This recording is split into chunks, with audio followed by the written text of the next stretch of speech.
3월 20일 금요일 묵상 본문 말씀은 마가복음 14장 1절에서 11절 말씀입니다.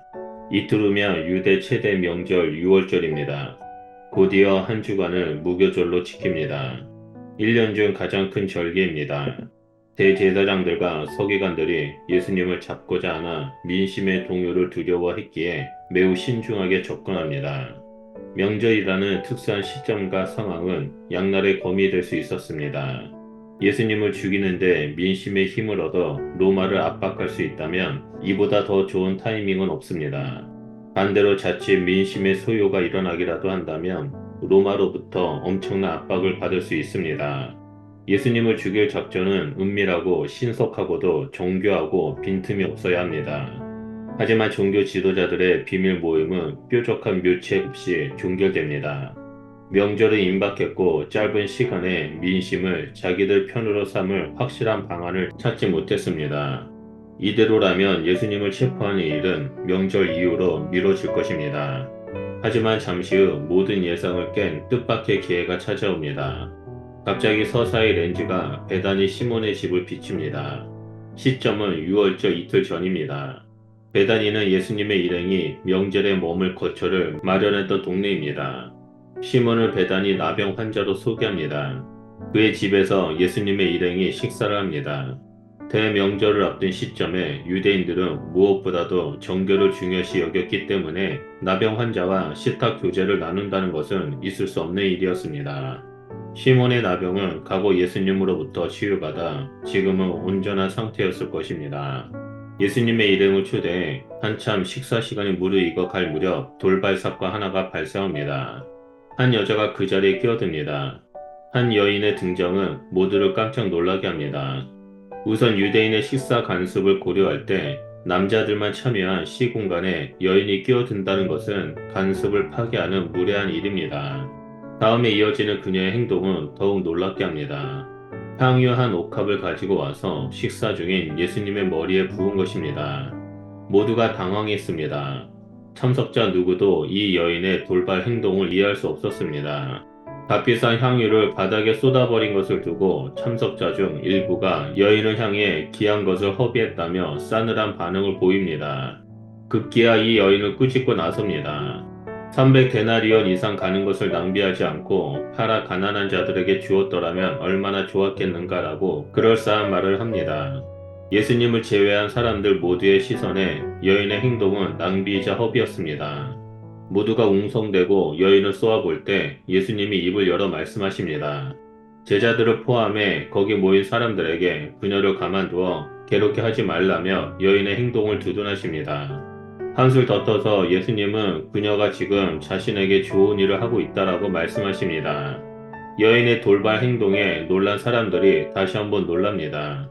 이어서 여인의 행동이 가진 놀라운 의미가 공개됩니다. 가난한 자를 돕는 일은 반드시 기억하고 실천해야 할 일입니다.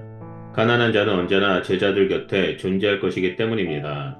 그러나 지금 해야 할 특별한 일이 있습니다.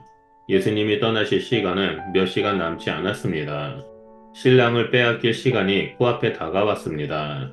예수님은 그 시간을 마치 이 여인만 알았던 것처럼 말씀하십니다. 여인은 그날을 위해 자신이 할 수 있는 최고의 일을 감당하고 있습니다.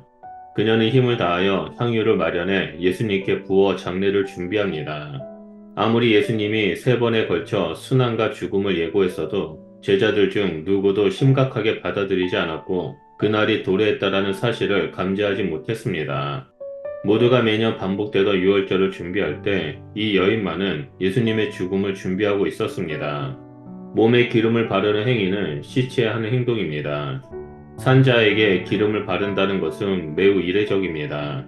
그녀는 예수님의 순환 예고를 들었을 것이고 그게 사실이라면 로마 십자가 처형 후 제대로 장례조차 치를 수 없다라는 것을 알아 그것과 연결해 그녀가 할 수 있는 최고의 일을 했던 것으로 보입니다. 분명한 것은 예수님이 그녀의 행동을 자신의 장례 준비로 해석해 주셨다는 점입니다. 그리고 제자들을 향해 온 천하에 복음이 전파되는 곳마다 이 여인의 행동을 알려 기억하라라고 말씀하십니다. 복음의 의미를 이해하는 데 있어 곧 언급되어야 한다는 놀라운 말씀입니다. 온 천하에 복음이 전파될 때 마지막 때가 도래할 것입니다. 그렇다면 이 여인은 마지막 때를 준비하는 모범적인 사례가 된 것입니다. 하나님의 때를 기다리고 준비하는 참된 제자의 모범으로 여인의 순결한 행동이 소개되자마자 이와 완전히 대조적인 한 제자의 행동이 이어집니다. 가룟 유다가 예수님을 호시탐탐 노리던 종교 지도자들에게 넘겨주기로 마음을 먹습니다. 유다는 어둠을 틈타 대제사장들에게 향합니다. 예수님을 죽일 방도를 찾지 못해 모든 계획을 명절 이후로 미뤄둔 종교 지도자들이 불현듯 찾아온 유다를 보고 기쁨을 주체하지 못합니다. 그들은 유다에게 대가를 약조합니다. 유다가 할 일은 단 하나, 제사장들의 손에 스승 예수님을 넘겨줄 기회를 마련해 주는 것입니다.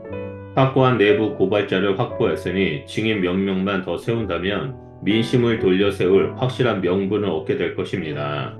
할 수 있는 모든 것을 다한 한 여인의 헌신과 할 수 있는 모든 것을 다한 유다의 배신이 완벽한 대조를 이룹니다. 오늘 묵상 말씀에서는 깨어있지 못하는 제자들과 깨어있는 한 여인의 모습이 나옵니다. 제자들은 예수님으로부터 순환과 죽음 그리고 부활에 대한 얘기를 들었지만 계속해서 누가 더 크냐는 논쟁을 해왔고 또한 여인의 행동에 큰 돈을 낭비했다고 여겼습니다.